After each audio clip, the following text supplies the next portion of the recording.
Okay, I want to welcome everybody. This is our June 19th, no, June 20th meeting of Dallas Personal Robotics Group, uh, Robot Builders Night Virtual.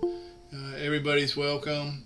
Uh, we're trying to work through some of the issues we've had recently, but let's if we're going to start off with a cue of Doug D. If you'll go ahead and take it away. Okay.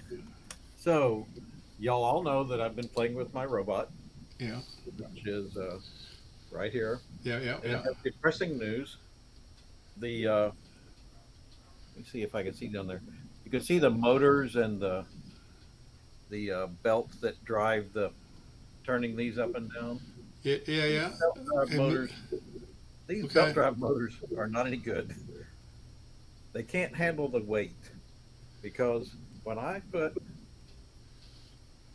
difficult to do this three-handed. When I put the weight on here, whoops, trust me, they go brrr, and they can't handle the weight.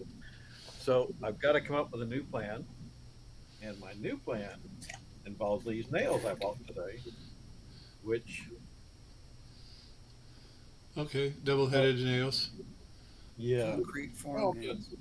yeah, duplex nails, Yeah. and if I hold it still, it's probably easier to see. But it's got this little thing at the top. So what I'm Mm-hmm. going to do is I'm going to put the nails in the thing and hold them in place. And then when I pull that, I can lift it up and hold them in place. I won't use the motors at all. I'll just manually shift them for now until I can come up with some kind of gear method for raising and lowering those. But I'm just going Well, to get that part done. Doug, you showed us last week them actually going back and forth. Oh, yeah. With just Okay. that little piece of plastic, they went back and forth great. Yeah. But those So belts didn't handle the weight. hmm. So is the belt skipping? Yeah. What happens is the gears, the belt has relatively small Teeth? lines, and when it gets too much weight, it just pulls across the gears with a little brrr sound. Because So it's not the motor's not powerful enough. right, I think the motor is. So if I switch to a gear type thing instead of the belt type thing, I think it'll probably still work. But Hmm. I'm going to chicken out and just lock them into place so that Oh, I can get on with actually getting the motors running yeah, I and understand. working on the other process. But here's something that I would like to suggest. Hey, Kareem, Yeah, this sounds like an issue right in your bailiwick. yeah, it Like, kind of oh, does. yeah. So, I Doug. was wondering if uh, were you were the nails meant to be a tensioning mechanism for the belt? They're not going to tension; they're going to actually hold it into place. Let me got an extra leg over here, and I've got this piece. Just to pin So it this is the leg, together. and it's meant to be up, and it's held into place by the motor supposedly, but too much weight. So what I'll do, if I can get this box back open, is I'm going to stick a nail through it so that it holds it into place. It'll go into a hole on the side of the robot and hold it up. And when I want it to come down, I'll pull it out, let it come down, and stick it back in again to another hole that holds it into the down spot. Yeah. And I'll Oh, probably you're just be ready. bypassing the motorization of that leg. Yeah, but I but guess let's for that. let's let's Yeah. I'm I let, basically going to sidestep the motorization for now and just get the thing done so that I can work on the more important parts for moving it around. And the okay. raising and lowering of legs, that was just, you know, pizzazz. Okay. Well, is that a caster wheel? What is that? This is a caster wheel for the front. I original Okay. design had four motors, and I decided I'd use two motors so it'd be a standard two motor robot, and the casters would just be on the front. But I may, if it gets to be darn heavy, it's probably going to be 25 pounds all said and done. So And the whole thing was supposed to that reel was supposed to come down like an airplane reel like type strategy, sort of, it would be up on the side out of the way, right? and then go. Okay. Have you thought of this? Let me show you something. Okay. I don't want to let. It's Correct. probably very, like the load is very directional, Right. probably in that your Uh-huh. situation. Yeah. So so the kinds of things So, we would typically do would be to first provide some assistance against the load in the form of a spring or a bungee or something like that that would yeah. help fight against gravity so that the belt isn't doing that much work. And have you thought of this And type of then we gear? would that's a worm gear, but Yeah. It's a worm uh, gear because they are very nice in the sense that you can turn and effectively locks into a place. When Right. So I'll Yeah, probably switch to some sort of gearing like a worm gear because that's a lot more easy to implement than multiple gears that change the ratio. because yeah, that's what they use on the front of a camper, and it keeps that reel locked in. I mean, until you Yeah. turn it, it doesn't move, and it's a nice thing for that reason. So yeah. you could put your, uh, your reel basically on this axle, and then have that motor turn that, and it would just raise and lower it. Right. There wouldn't be near as much stress on turning the worm gear as holding all the weight up. Yeah. Well, Right. Doug, Can you put more tension on your belt? I tried that. That was my first idea. And I tensioned them all the way up to almost stretching them. They're just, they're cheap belts. I probably am exceeding their weight limit. Not being an engineer, I didn't check that before I bought them. are those like the 2 millimeter pitch belts that are common on 3D printers? Yes. Yeah, yeah. For something that of the mass that you were just showing, we've been able to do some amazing things with those belts, but for something that heavy, we would have switched to either the 3 Yeah. millimeter pitch or the 5 millimeter pitch, and Yeah. you This get is deeper two or three grooves. pounds, and it just was too much, especially when it was out distance wise. So it had that extra torque. yeah. When it's deployed, will it there be huge stresses on it? Not a lot. I mean, it's going to be in the down position, and the weight of the robot will be on it, but Right. it still will be on that axle, so there'll be hitting a bump will be a stress and that sort of stuff. If you just added I would try adding something as simple as a bungee to the opposite uh, point of rotation That's a good uh, idea. to Give it to some help. yeah, give it some help. Okay. Yeah, Good. two very good ideas. And you with belts tensioning is the whole deal. Right. You do have to have a consistent tension on them. Can you show us, Doug, the mechanism again? Can you kind of move your Yeah. camera and? Yeah. Let me detach my top here. Easier to carry around. So hopefully, I'm pointing at it. If I Nope. get that out of the No, way. not quite yet. Nope. Nope. Nope. There we Okay. go. Yeah. And it's hard for me to see what you're seeing, but I think you're on the motors with the belt drive around the axle. Go over to the other motor. You're showing us the one with the Arduino. No, that's Okay. the one you're showing us. Okay. Move over to the other side. This Yeah. is the other side. Okay. Now down. Go. Tilt it. Go. Okay. Stay right there. Okay. Okay. And you're saying, so when it slips, which piece is slipping? Is it It's on slipping on the little edge, which is attached to the motor. I can watch it. The weight of it just pull that belt around and it goes flip on that deal. Okay. I've And tried tensioning it. Can you Sorry push about on the the can you push on the belt to show us how Yeah. much tension is on there? Like Am with I just still with on your it? finger? Am I Yeah. still on it? Yeah, Yeah. you're on it now. So this Yeah. one's just the other. And it handles pretty good. I mean, I'm tugging on it. You can probably see that. But when I put that couple of pounds of wheels on it, and that's only one wheel, so two of them is probably 5 pounds. Mhm. That just goes brrr, because that belt has got little bitty tines in it. yeah. Yeah, they're pretty small for 5 pounds Right. of load. So I just think it's a bad design, and I need to do something like that worm gear and help it with a bungee will be a probably good help too. Well, for what it's worth, I believe that motor is a worm gear. Yes, it has a worm gear. Yeah, that's So what the it's- motor, I think, is not a problem. It should be able to handle the weight. It's just transferring the energy to the Mhm. axle. Mhm. My belt is not the way to transfer it. Can you lighten up the load? Uh, I can possibly lose or use. Are y'all done looking? Yeah, I'm yeah. turning this back around. Okay. I can possibly use lighter casters. I chose a big caster because it was about the same as the wheel. Yeah. And the motor that goes in the driven wheel is a pretty heavy motor. That's this motor here. Mm-hmm. Boy, I got all kinds of stuff opening up in front of me here. Fortunately, y'all don't have to look at that. I can say the same And, for my office. That's probably a worm gear box. this is a worm-geared motor, and I chose it specifically because it had this axle coming out there that the wheel could come on. Yeah, what I'd say is have Proper position. tried, This barrel would slide into here. It just fits. yeah, And what I'd suggest is if you put an idler on your belt so that more of the circumference of the little gear yeah, engages the belt. In other words, you could double the amount of teeth I hear what you're saying. is engaged if you put an idler on it. Yeah, that might work.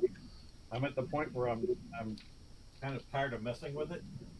And you go down that road and then it didn't work, and then it's like, "Argh." I gotta just get it.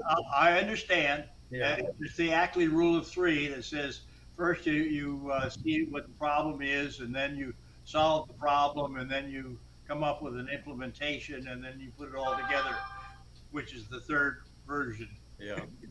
So for now, I'm just going to lock the puppies in place. I'm going to take the Yeah, the kiss. belt off. I'm going to take the belt off so that the axle freely spins. I'm just going to lock them into place, and then that'll make it so that they can be up or down by drilling a couple of holes. Yeah, I'd say at this point apply the KISS principle. Yeah. What you're planning to do. Later on, I'll try to use the gear option to make it better. I still have till December to make it work. I want to get to getting the wheels rolling and see if the darn thing will drive around. It's getting heavier and heavier. I never guessed how much it would be. I just thought, well, I'm going to load all this stuff on it and see what it is. But it looks like it's going to be about 25 pounds. Yeah. That means I have to carry that puppy around in the heat all day on my back. Yeah. I may just opt to heck that whole thing and use it as a home robot. Who knows? Yeah. Well, Doug, you might be worthwhile thinking for a week. Say, how can I make it super light?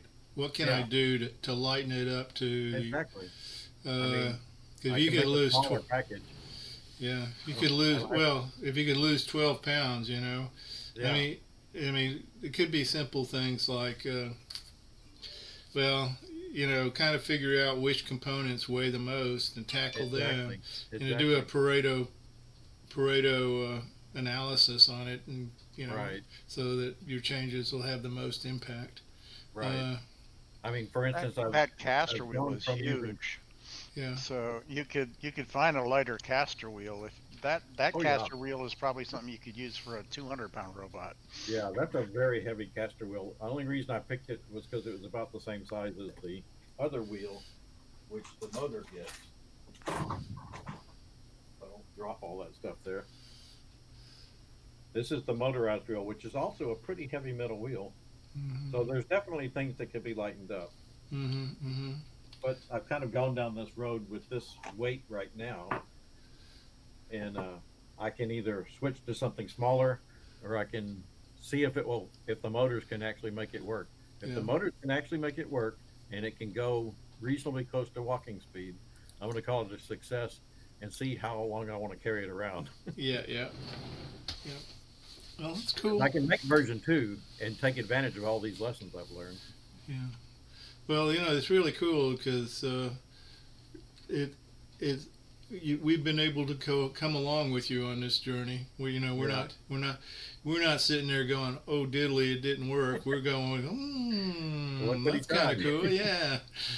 So anyway, that's exactly neat. what I called it. I called it a very ambitious project for somebody that's never built a robot before. Yeah. We'll see. Yeah, I'm learning some lessons. Oh, Are you? Can you actually see the belt slipping on the cog? yes. Oh, you If I can. didn't have it kind of taken apart there and everything, I could put some weight on one of them and you could watch it go brrr. I It's intended just to do bouncing that, on the. but it kind of was falling apart while I was trying to three-hand it together. Yeah, Yeah. and that would probably mess up that belt pretty quick too. Well, I've done it 2 or 3 times and I am worried about messing it up because I want to Yeah, use it for something else. yeah, yeah, mm, yeah. And something like that, Kareem, can you get around some of that by like putting stacked belts, like two belts next to each other? I'm just Yep, curious. we've done that as well. Yeah, When we need to, but it's usually better to just go to another like a larger belt. You can also get different width of belts in the right. different sizes. So, for example, the typical width is 6 millimeters for those 2 millimeter pitch belts. That's the Hmm. standard one that comes on 3D printers. But you go up to the 3 millimeter belts, and you can get them in like 9 or 15. So you can get different widths and spools to match, right? Every bit will add the thing that particularly when you're talking about high strength, the width helps a lot with belt stretch, um, combating that. But it's the tooth depth is probably the thing that's um, messing with you the most. Right, And there I would say, for a load like that, you'd want to go to the 3 millimeter or the 5 millimeter pitch right. belt. But that means a totally different pulley and Yep. matching pulleys and all that jazz. So it's not a trivial thing. Yeah. Yeah. Mm, You could also try something much simpler, especially since this is not a continuous rotation requirement, No, it's as got far to as I can cover like tell, 90 right? You degrees. got a 90-degree range, right? Right. And mostly you're fighting against gravity, so you Yeah. could just think about it more like just as a one directional winch system, right? Where you could even have, it's as simple as like tons of the robotics teams that compete yearly, those high school robotics teams, they have systems like that. And you have a simple spool and you have a cord wrapping up on it, probably I mean, most of this, we use these strings that are, maybe a millimeter in diameter, but they have like 300-pound test. Some of those high molecular weight, high density polymers, um, and they can handle that load no problem. Yeah. 300 pound test kind of a thing, and you just like Sort of like you just having a roll it up bar on a with a spool. string on it It's just and a then, spool. yeah. It's Oh, just a the spool spool pulling on a itself. string. That's all. Oh, It's real yeah. super simple. You have Yeah. one, so Goes up you on no one longer have and to put worry on the about other. teeth, right? Yeah. You still want some sort of a pulley type thing to help turn the um, turn the forces, right? So you still Yeah. want some sort of spool on your main axle for the Right. rotation point of it, just to make it so that it's pulling off center more. Right. But the The one pulley that's on the turns it back. motor can still be pretty small, Yeah. and you'll get all kinds of mechanical advantage. And then all you have to do is just let it back down again. And then again, I would like just recommend, if you pull it up high enough to where it's no longer being pulled down by gravity, but you need to actually like kick it, get it started or something like that. Again, a simple rubber band or small bungee, something like that will do the trick. Yeah. All kinds of good thoughts. I'm glad I came tonight. I was actually supposed to be in my other club tonight and I forgot. So I came. mm. Well, that's Oh, you don't want that other club. This is. Yeah. They only meet once a month, and you guys meet every week, so I give them the one Tuesday a month yeah, usually. yeah. Yeah, the suggestion there of a capstan, winding the cord up and winding it back down. Yeah, that sounds like a good idea. It's all kinds of mechanical advantage there. And they're very robust, very simple. It's a very simple mechanism, right? The only time you'll run into a problem is if you unspool too quickly and it comes off of the sides of your spool, Right. basically. So is But it it does. just like deep sea fishing line?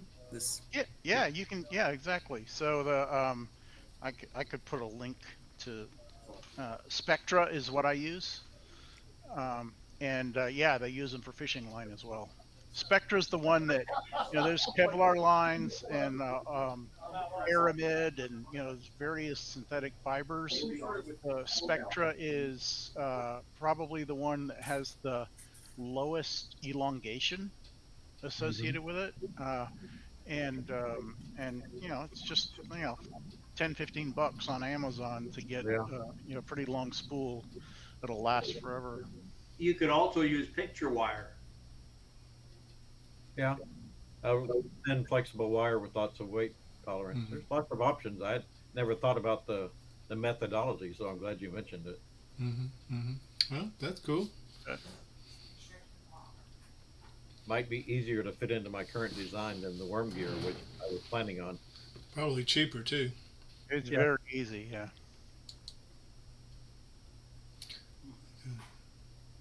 Well, you may see it implemented in the future.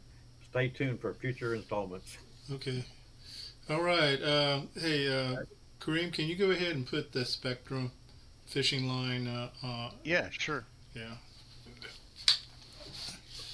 So, Kareem, in your experience, the next best thing mechanically would be chain and sprocket, chain sprockets. Then, So, so chain is, so one of the projects that we're working on right now is, you know how we did the excavator last? I don't know if I want to announce this yet.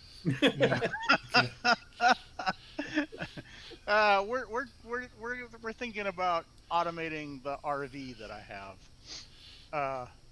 So we're debating right now whether we want to use belts or chain for manipulating the steering wheel, because we want to basically just slap this alternate system in place, but still be able to take it down very rapidly so that we can still drive it normally. And so we're looking at different mechanisms, and the tolerances are pretty loosey goosey right now. We're trying to retrofit to existing old vehicle. We don't have models, 3D models of things, so we're sort of doing it more old school and just like fitting things together. One of the things that chains give you is a lot of strength.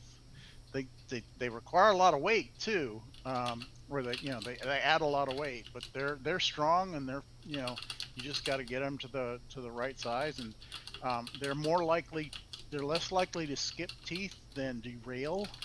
But if you get your alignment just right, they're a good solid approach, and they're used in these kinds of applications all the time, right? One way, or it's like, even you think about them for continuous rotation, but they're also used for linkages for limited rotation mechanisms, and yeah, it would definitely do the trick. I think a number 25 chain would work fine in this application. mm-hmm. It's a little bit smaller than your standard bicycle chain, but it's Right. this chain size that's pretty common. The next industrial size up is like a 35, number 35, and that's probably way overkill for this. Yeah, that's more the pitch of. I think you can. I want to say some of the bicycle sprockets will interface with that chain. I think it's pretty close. It's close, but it's still different. Yeah, Mhm. bicycle chain is its own thing entirely.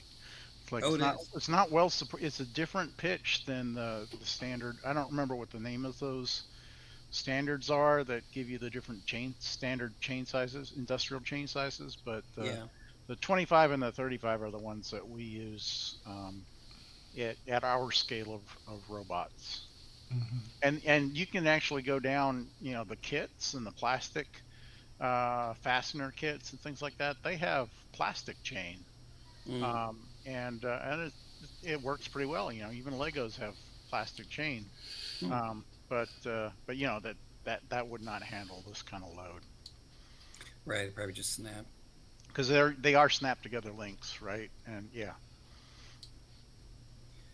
What he really needs is like number 60 chain. That's Right. easy stuff.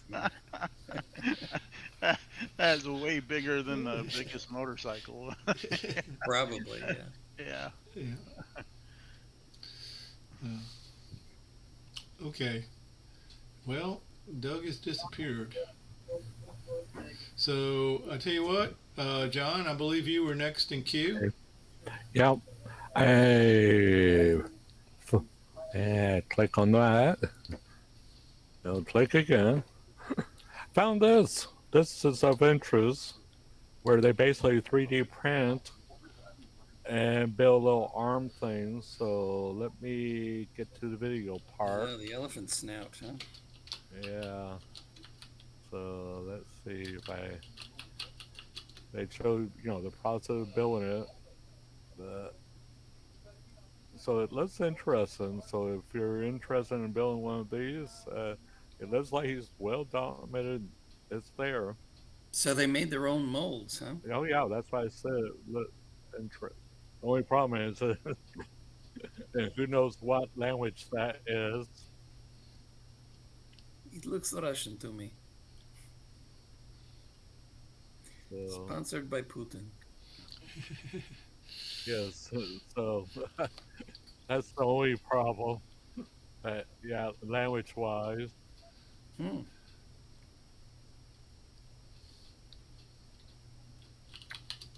But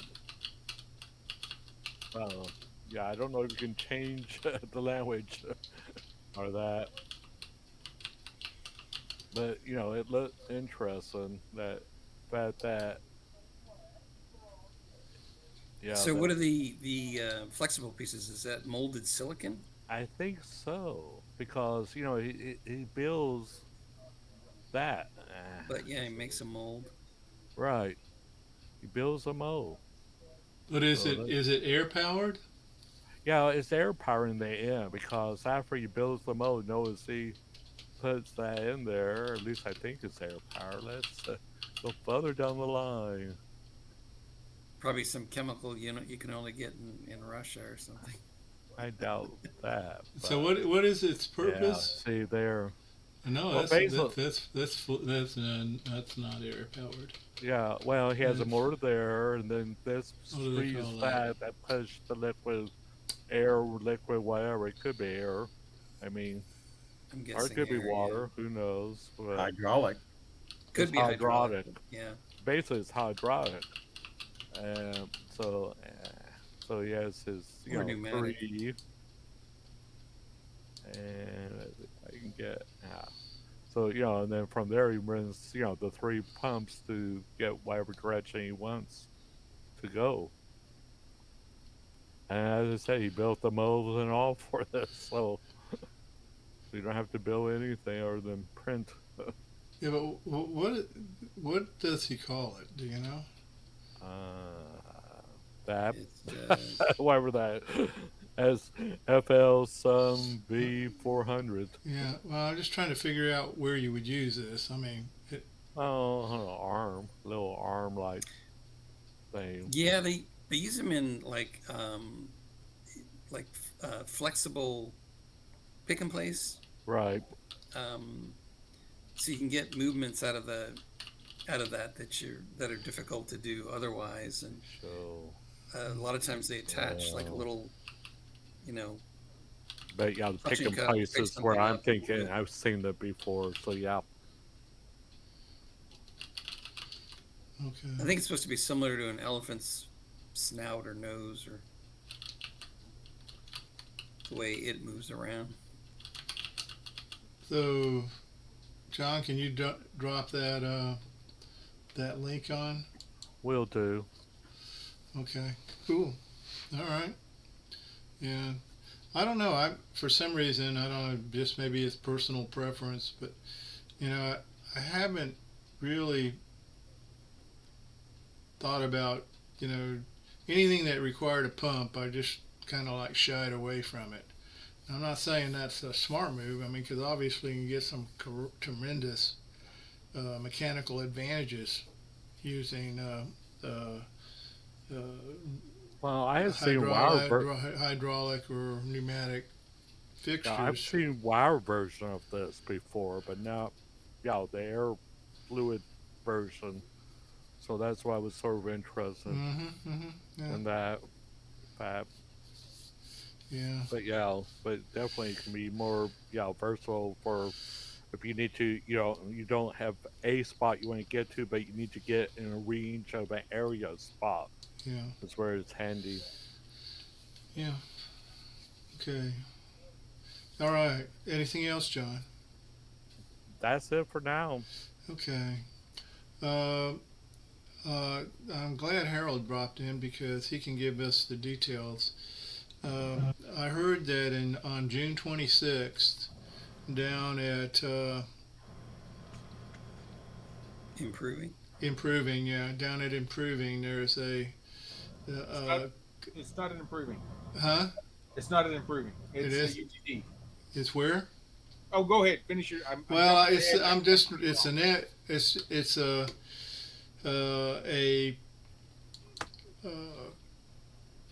see if okay. I'll You see talking if the Business Computer Festival? no.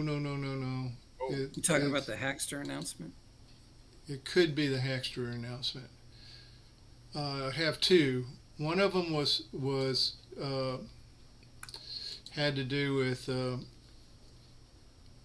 yes, machine learning and small low-powered devices, tiny ML.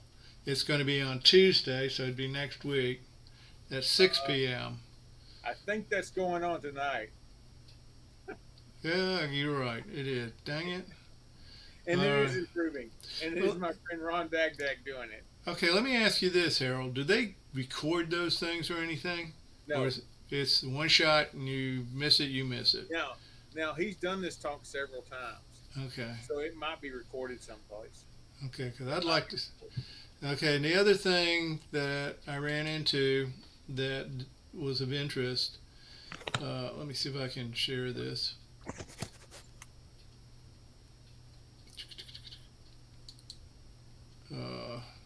Share.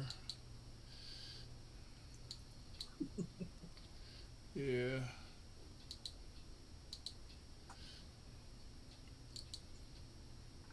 Okay, this is being done by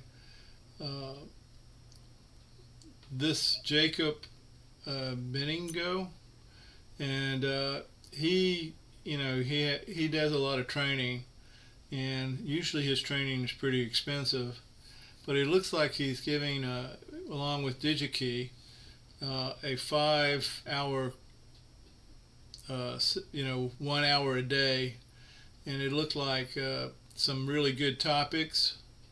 The first one is AI and ML with microprocessors, and then writing embedded software with ChatGPT and OpenAI.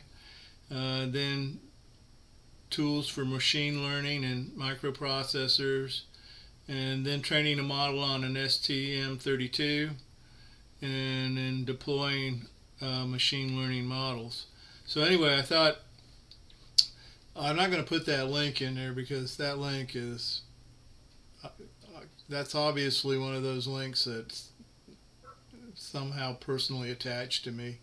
But you should be able to go to DigiKey and go to their continuing education center, which is available there, I believe, and they could get a link to it. Or I'll send this, if anybody wants this, I can send a copy of this message to them. Okay? But something to think about. I believe it's free. In 6 days. Yeah. It sounds kind of cool.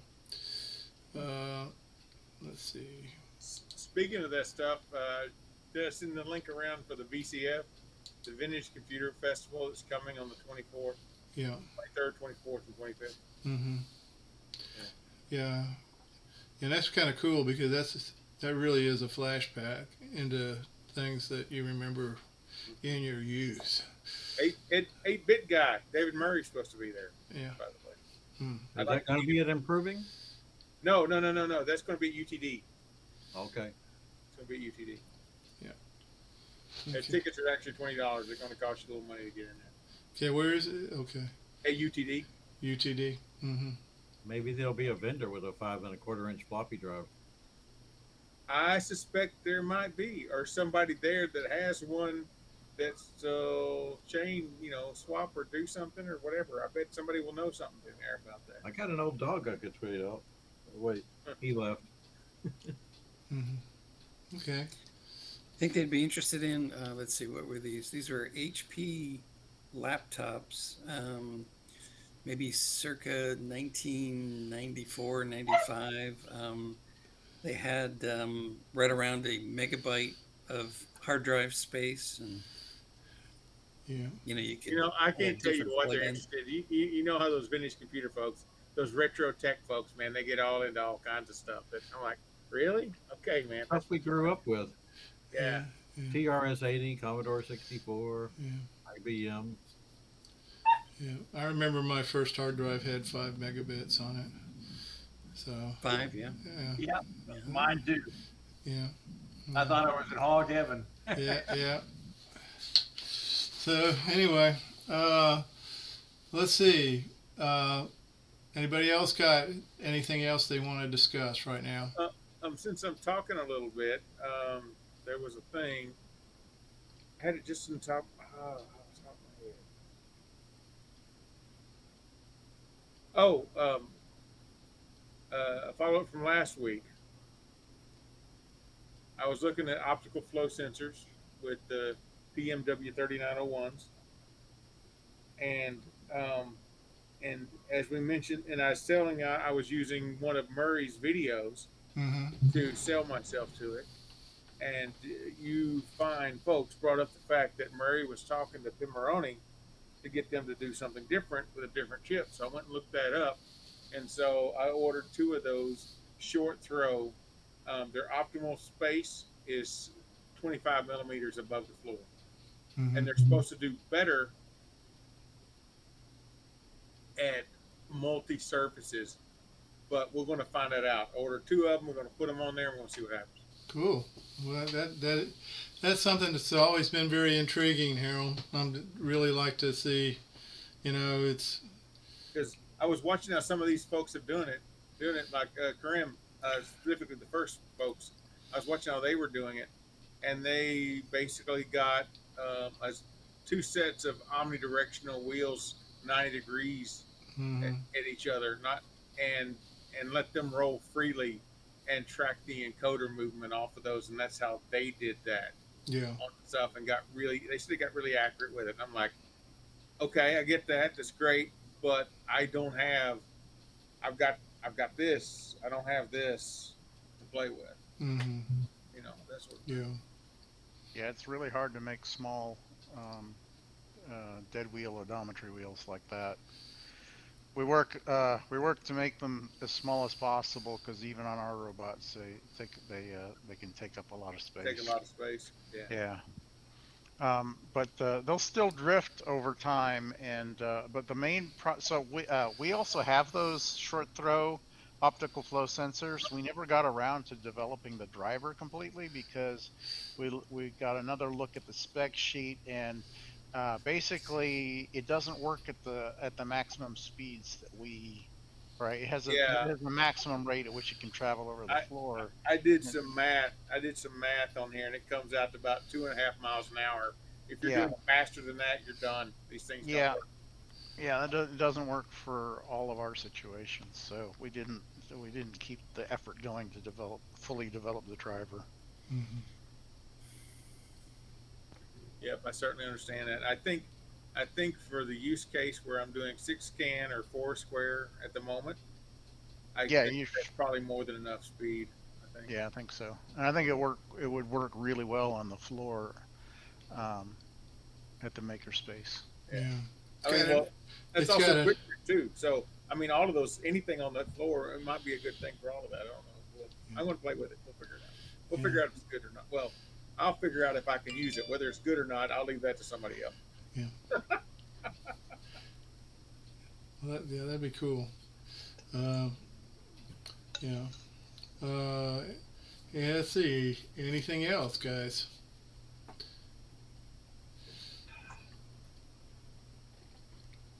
Okay. Early night. Yeah, well, we can call a open mic. Is there anything else anybody wants to talk about? I'm working on code. I don't have anything to show for it. It's at the it compiled stage. So Yeah, Ship it. It compiles. yeah, yeah. I've been working. Oh, I do have something I want to ask people about. We got a couple of people here that work as programmers, and they probably might know. Okay, so anyway, I have been playing some more with GPT and specifically looking at programs for specific sensors, and like Ray says, I've got them compiled, but I'm actually right now using this board right here. I'm going to put on a Teensy 4.1 and use it. If you saw my robot at the last Robo Columbus, these things work pretty good. You get on the ends, you have 2 rows of that can be your plus and ground.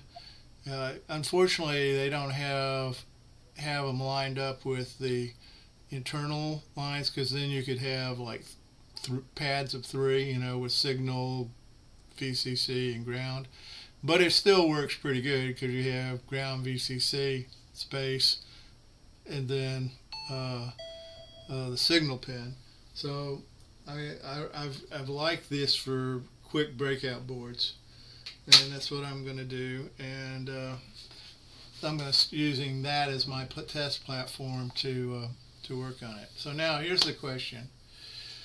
I was talking to my son, an old ex-DPRGer, and we were talking about Chat GPT, and he said, well, he doesn't use Chat GPT too much because it's work, particularly his work. He said he has used it.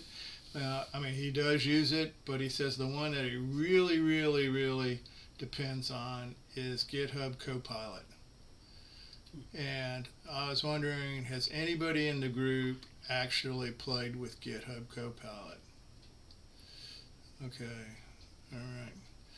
Yeah, it's actually, let me kind of try to explain it a little bit. It's for programmers, and it's kind of, the idea and why it's called Copilot is it's supposed to be like you were programming with somebody, with a buddy. And so, like, you might say / function to find the day of the week. Okay, that's real simple, but in that case, it will suggest code for the whole, it'll do right the rest of the function for you.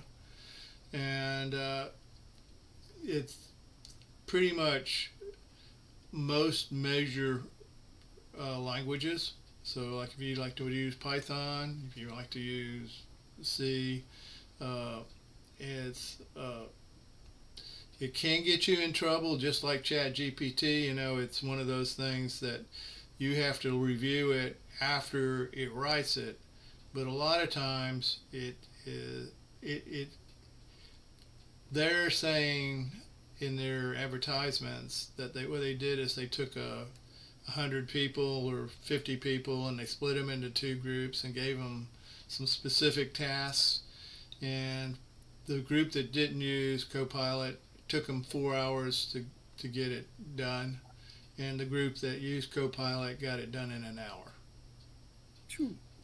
So it's that type of a multiplier of effort, and especially for boilerplate type functions, it really seems to be pretty good. So anyway, the downside is it's $100 a year. All right, but there's a 60-day trial period that you can do for free. So that's something that would be worth considering, to open it up, especially when you're going to do a coding project. Say, okay, I'm going to try a coding project. I'm going to go give this a shot. And I think it sounds like it would be really a good thing. Like I say, it's not a panacea, but it does really speed you up, and it really helps in a place where you don't know the syntax. Where you don't know syntax, it can really point you towards attributes of functions or classes that you might not, okay, what there was a video online where a guy who didn't have any, he picked some weird programming language and he had no idea how it worked. It was a graphical something for like images and stuff, and it really, you could see how just by saying, well, do this with the bitmap or do that with the, it just really helped him out on it. So anyway, something to think about. Might take a look at, it's called GitHub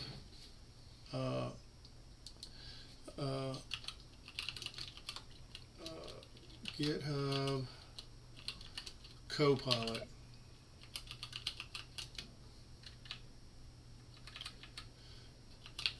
So is it conversational? Like No, it's not. Yeah. It's not like Chat GPT.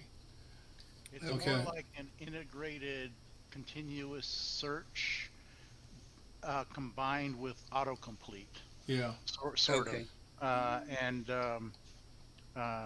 The thing is that you cannot like sort of explore topics outside of like Doug was saying. It's really good at finding the most relevant boilerplate code and sort of just speeding you along. It's aware. It is pretty context aware, but it's not great at like you can't have reasoning discussions with it like you sort of can with Chat GPT. Right. Yeah. So there's a there's it's a different approach, but I haven't used it directly, but I've seen reviews on it, and it seems like I would have done it. I would have gone in that direction if I hadn't found Chat GPT first and decided to go in that direction because it can do more. But it also costs more. Yeah. But either way, it's like the amount of times that these kinds of tools can save you is worth looking into. Yeah. So yeah, I'm just saying, it kind of depends. I think if you're if you look at my place, I'm not primarily a programmer. I'm not.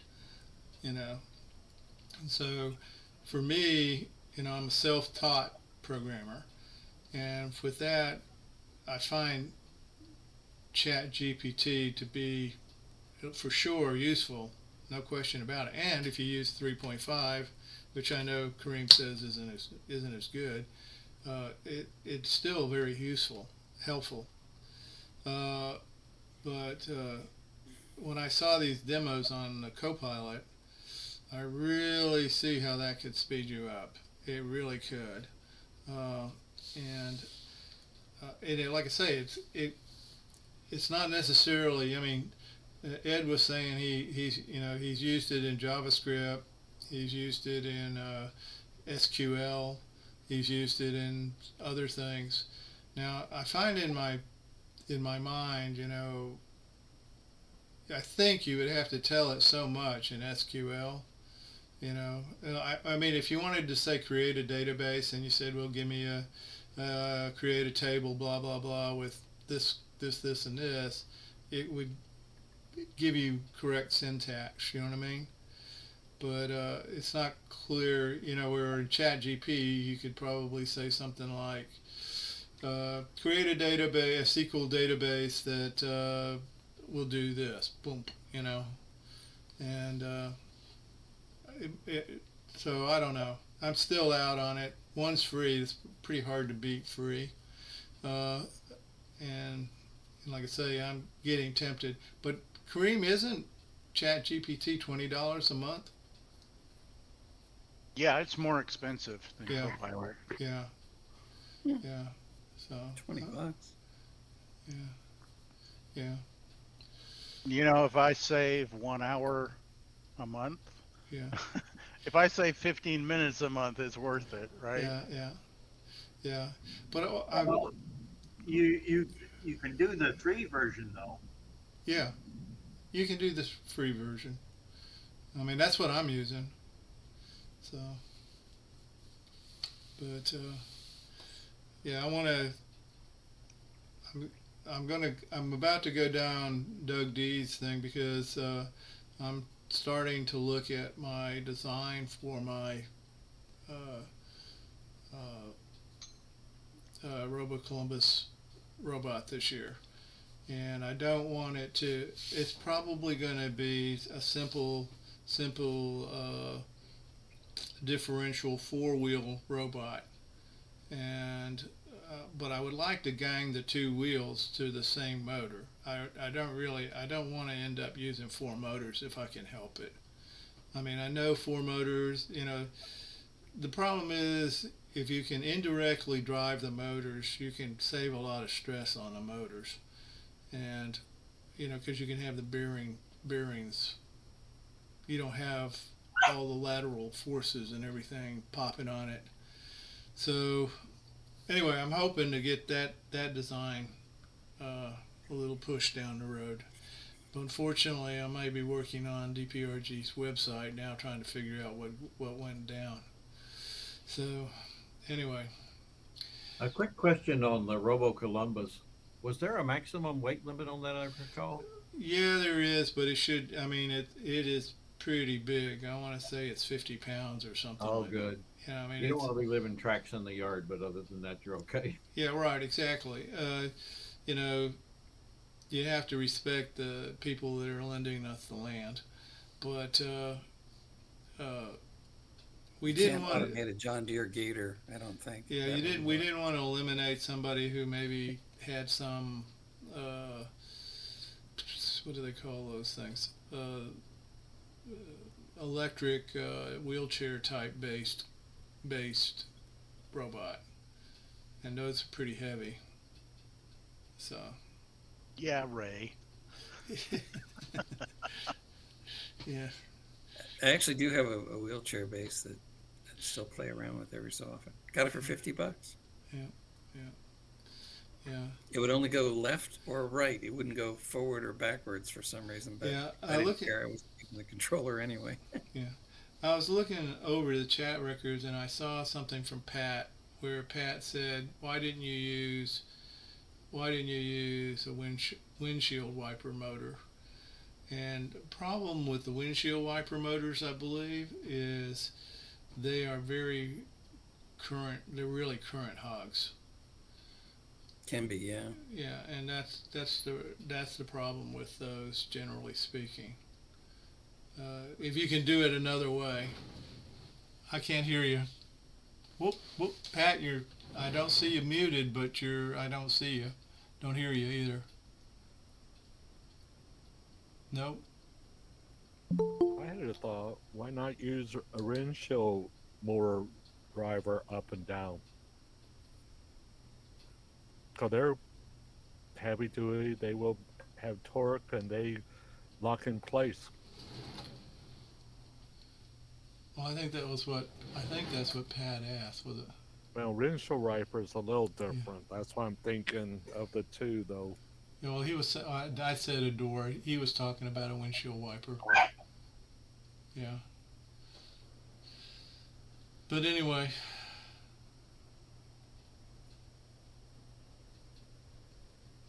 TBH. Mickey D.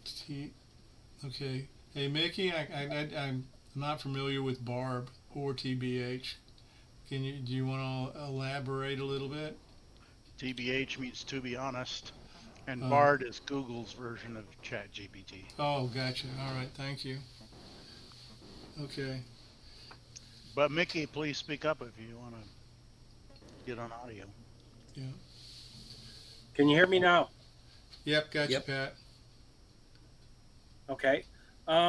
Yeah, they are quite current intensive, the wiper motors, but you would only need to run them for a few seconds at a time. Hmm. And you would be able to do it essentially without an H bridge if you put limit switch for end detection. Yeah, we talked about. Drive it with relays, you mean, or something? Yeah, just a couple relay drivers and then just an end limit switch to drop out the relays. Yep. So they have a huge amount of torque on them for a motor, and I think it would do that for that application possibly, if you could fit them in. Yeah. Poor old Doug. We've rebuilt his robot at least 6 times tonight. Hey, all the ideas are good. I may not implement them all, but they get you thinking in the right direction at least. Yeah. Okay. Yep. Okay. Well, it could be a short meeting if nobody's going to talk. So. I did manage to get GPT working tonight. Yeah. I switched my email address and I used my Gmail address. Okay. And it asked to send me a text and to the same phone number I've been trying with my other email, and it worked fine. Huh. I wonder Canadians. I wonder if sometime in the past you tried to log in before and it somehow got you in and you don't know it, but now you don't know the password or anything, and maybe that was part of the problem. You think? No, I don't think it's been a trouble since right from get-go. Get-go. Okay. Yeah. And with that other email address, and I've had issues with it before. When I ordered my ThinkPad, they would not accept my email address. Oh, wow. And so I ended up having to use my Gmail address for that order as well. Okay. Yeah. Anybody got anything in the mail lately that was interesting? Anybody? I have an interesting one. Okay. I ordered an external monitor for my laptop. Just a portable 15-inch monitor. Okay. As I'm doing some work remotely this summer. And Amazon 2-day delivery is 15 days where I'm located. Ooh, wow. Now, is this one with a battery built in so that it's truly portable and everything? This one is it's got a USB adapter. Okay. It's like a charger adapter you can use, Yeah. but you can also run it off of a USB port. So you can use HDMI or USB-C for the video.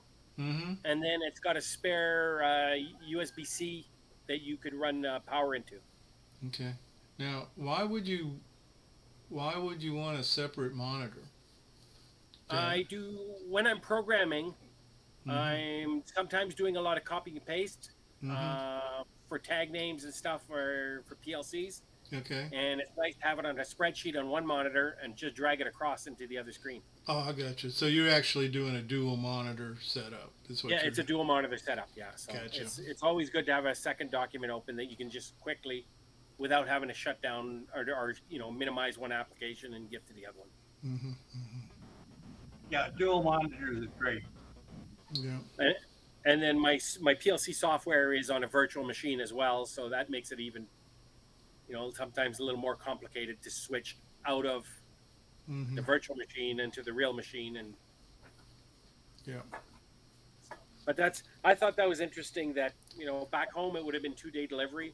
Yeah. Where I am up in northern Alberta or middle Alberta, it's my 2-day delivery turned into 15-day delivery or so. Okay. Are you in your motorhome? I'm in my camper, my RV. Okay. Yeah. Yeah. Okay. So we still haven't unpacked everything. It's quite messy in here right now because we're just trying to get organized. I just pulled in the driveway. It was so wet. I'm parked in their driveway. I nosed into the driveway and I'm parked there. And it's the sun came out today, so I will pull onto the grass today and I'll block it up and be good. Okay. Cool. If you have a an old laptop that still has a good display, you can get these little driver boards for like, I don't know, 20, 25 bucks at the most. And they have HDMI, DVI, VGA connectors on them. They work on 12 volts. Okay. So, 12 volts, so you have to have a power supply with it, Ray? yeah. Okay. Yeah, there's a 12 volt. Well, how do they know the the output of the laptop? Screen? There's typically a number on the LCD, typically on the back of it. So you can just look that up, and you know, these boards are made for certain ones. Like a lot of the screens, like this Sony that I got from Carl. Yeah. I guess it was his daughter's. The screen was still, you know, worked on it fine, and Because I got a bunch you know, of it was an LG screen. Yeah. And found the board for it. Those they work pretty good for Raspberry Pis too. So Yeah. kind of nice. Do Don't you, throw out that old laptop. by any chance, do you have a link to one of those, or just it doesn't have to be the one you got, but one that to get you started? What are they called? They're just video driver boards on Banggood. That's where I got Okay. all mine. Buying good. Okay. Yeah. So like I said, this one, you know, it's the 3 inputs. It also has an audio in, but you've got to attach, an audio out, but you've got to attach speakers to it. There's a little plug up here for speakers if you want speakers with it. Mm-hmm. So that's pretty good.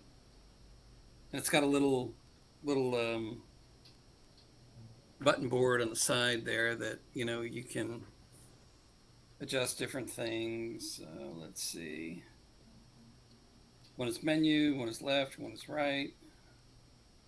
One is exit or select, on, off, and an auto button. Now it's just a bare board, right? You've put it in some sort of enclosure. Yeah, I 3D printed the black case is Okay. something I 3D printed to put it in. But Okay. yeah, they work pretty good, and I think I've done at least 2 of them, and they were different, you know, LCD panels, but and different manufacturers to, you know, correspond with the, Well, that'd be you know, good to- whoever manufactured the LCD screen. But that might be real they've been working. might be real handy for a Raspberry 4. Yeah. Yeah. So Cool. kind of nice. Has anyone managed to get a Raspberry Pi 4 or a 2W lately? Not really. No. But I haven't been looking, to be quite honest, Pat. I'm looking for a 2W. I'm hoping they become available here at the end of June, beginning of July. Yeah. To, like I say, to use as a sensor interface between an Arduino board and some higher powered sensors. Mm-hmm. Mm-hmm. Yeah. And I believe those are supposed to be equivalent to a 3. Yeah. Yeah. Just much more compact. And I guess they have yeah, they all have Wi-Fi. Yeah. Yeah, it's got Wi-Fi, so it's nice to connect to and work on. Yeah. And then it's like you say, it's equivalent power of a Raspberry Pi 3. Mm-hmm. So, and then I'd run it just in server with a server headless mode, basically. Yeah. Yeah. No desktop. Yeah. Yeah, last time I was in Micro Center, they had the Raspberry Pi 0Ws, not the 2, but the 0Ws, and that was it. Mm-hmm. Yeah, I see the 0Ws are out. There's a pile of them out now everywhere. Mm. I'm just waiting on the 2Ws is because it's more compact and it's equivalent to about a 3. Yeah. A 3B plus, I think is what it's running equivalent to. Yeah. Does it have the same memory as a 3B plus? I don't know that. That's a good I'll have to question. try to look it up. I want to say I looked that up once before, and no, it does not. But look it up, Pat, because I really don't. Because how much does a 3 have? Doesn't it have a meg? I mean a gig? And then I want to say that the W only had a half a gig, but I could be wrong. It may have, yeah. Yeah, it's got half a gig, 512 meg. Look up a 3. What does it have on it?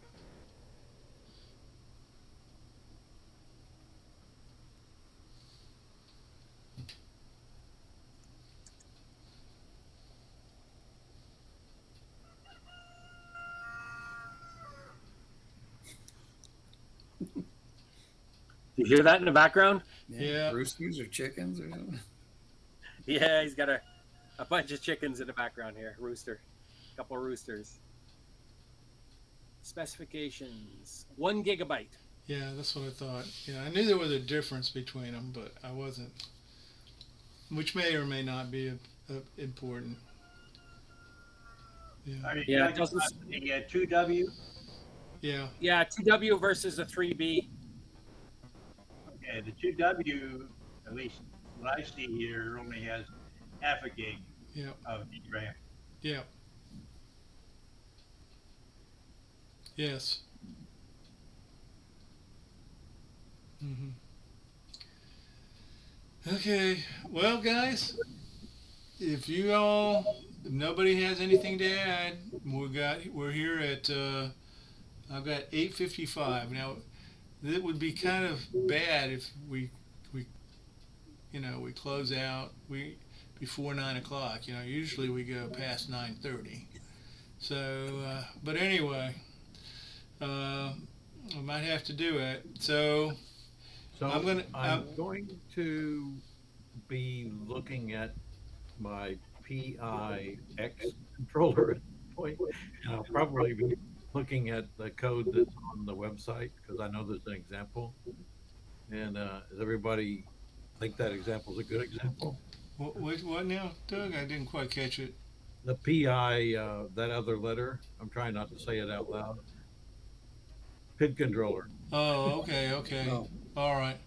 So I'm going to implement that with this robot. I just have never done one before, and I know there's an example on the website. I was asking if anybody had experience with it. Well, Good. I'll be quite honest. I typically use the Arduino PID library, Okay. and I find it to be very satisfactory.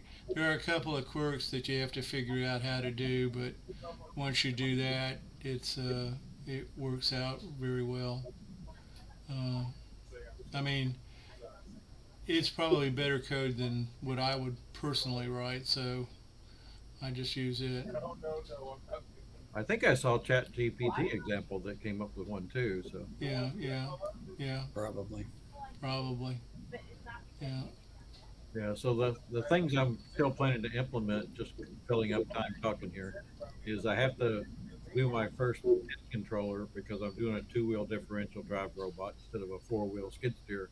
Mhm. Hopefully, I still may go to the 4-wheel skid steer. And the other thing I want to do is voice recognition using something that starts with a P. It's been a while since I looked at it. I don't remember. And I need to do text to speech so the thing can respond to voice commands and talk. And I'm going to implement my camera the way I did on my other robot. That's probably about the major things left to do once I get it rolling. Yeah. I don't Oh, think. oh, I did remember something else. I'd seen recently that the RPi can create its own Wi-Fi hotspot. That's a doable thing. So that covers my bases for being out on the streets in Galveston. If it can create a hotspot and then the phone can connect to the hotspot, I can control it the same way I controlled my telepresence robot just using VNC. Mm-hmm. So that's good. I need to implement that. That's on my to-do list. Okay, that'd be interesting. Yeah. Well, I don't think you'll find the Future PID. episode. Yeah, the PID control is pretty simple. I That mean, is if you've done it, so it's riding the bike. if you, well, no, what I'm saying is, if you're using the library, it's not, Yeah. it's not too hard. Uh, Tuning it's a different booger, because if you got a problem somewhere else, when you're trying to tune it, uh, the PID is actually will cover up some problems that you have somewhere else. Okay, but you'll get weird tuning values. So Oscillating back and forth. well, no, it's just anyway. I'm just saying. Are you confident that with the PID without a seat, whatever that magnetic thing is, EMU, whatever that is? I wasn't planning on putting one of those in right away that talked about the north-south stuff and all of that. So I was IMU. planning on, Oh, IMU. IMU. I was planning on not implementing that and just saying Well, make both go the same speed. I thought that was the purpose Yeah. of the PID controller. Well, the PID controller can make them go the same speed. That's no Right. problem. That keeps you straight. Yeah, and the you can But that- the IMU, you can say turn the IMU, you know, if you're using the encoders for odometry, you don't need an IMU. But IMU is very simple to put in, and it just helps you get a heading. So Yeah. so you can talk about. It just makes things a little bit easier. And they don't drift as far. But you're not gonna let this guy run off by itself, right? You're gonna, No, you're I you're want to gonna, keep it in sight. but I mean, you're gonna have some sort of. Let's say you decided to go off left and you wanted him to go right. You're gonna have some sort of override, right? Right. I'll have my control on my arm using the Okay. BNC. Okay. We'll have some ability to do autonomous things, but I can interrupt it. That's what I'm saying. If you I wouldn't, first shot on this, I wouldn't try to go autonomous. I would probably just make it something that you can kind of control, but you would like it to be able to, like, if you said go straight, that it would actually go straight. Right. You know what I mean? Without you Yeah. going left, right, left, right, left, right, left, right, left, right. That's You right. know, but you might want to have the ability to say turn left and it turns left, but Yeah. but you're not doing a waypoint or anything. It's doing Correct. based on your input. Right. So, See, the VNC control has buttons for forward, back, left, right. yeah, And then the voice control will be able to do the same thing like you click the button. yeah, Like Robo Dog, go straight or go forward. yeah, yeah. Later on, I'll have him tooling around the house under autonomous control, but that's later down the road. Yeah, yeah. Okay, well, all right, guys, we made it to 9. It's 9:01. Yay! So I think it's time for us to say adios. Harold, I'm going to give you one last chance here. Is there anything we need to know about that's happening in Dallas? No. Well, the only thing is the VCF Vintage Computer Fair, which I'm going to. I got a couple Yeah. of friends that said they're going to it. I'll be there Saturday all day. Yeah. The other thing is, I sent out a note for the July 4th at Improving. It is really free, absolutely. You don't need to bring nothing. There'll be a dessert contest. The wife is going to bring her dessert she's won a couple times with, but she's not going to enter that. She's going to enter something different. She wants to give somebody else a chance to win. Now you're making it hard on me. Oh yeah, it's and they're going to have Tim is a big Franklin fan from down in Austin, and he goes down there, drives all the way down there, waits 5 hours in line just to get a brisket, and then drives home. And that's all he does. That's how big a barbecue fan he is. Yeah. So he's doing all the brisket, all the barbecue. I think there's going to be candied bacon and sides. And if you're a vegetarian, you're going to have vegetarian stuff to eat. So if you show up and leave hungry, it's your fault. Yeah. On that thing, there'll be all kinds of desserts. So completely free, 11 to 2. Show up, hang out with some folks, or not. If it's a big if it's a big trip, don't make a big deal out of it. But if you're in the area, I'll be there. The wife will be there, and a few other people. And I have no idea how many will be there, but usually it's pretty good. Okay. So that's the only thing I got going on that I know for sure right now. And then if I find out more stuff, I'll Okay, well, that brings us up another question. I guess we got one more week to make this decision, but do people want to meet on July 4th at 7:30, or do you want to not have a meeting that night? Oh, that's a nice Yeah, one. I'd like to meet. Okay, well, I'm just saying, okay, that's good. I'm just wanted to make sure that because this is also a period where a lot of people travel sometimes, but okay. All right, that's all we need. All right, I'll join online. huh? I'll join online on the 4th. Yeah, I guess you. It's not a big deal. Canadian thing, right? July 4th. Well, ours is the 1st, but I grew up in Sault Ste. Marie, which has Sault Ste. Marie, Ontario, and Sault Ste. Marie, Michigan. So I celebrated both. Okay, Hard here's enough. one last thing. If you guys, before you leave, you might want to look at the chat thing. Ed put down an interesting robot for sale from the Gov Deals website. So if you might want to capture that note if you haven't taken a look at it. All right. Okay, I'm going to stop the recording and we'll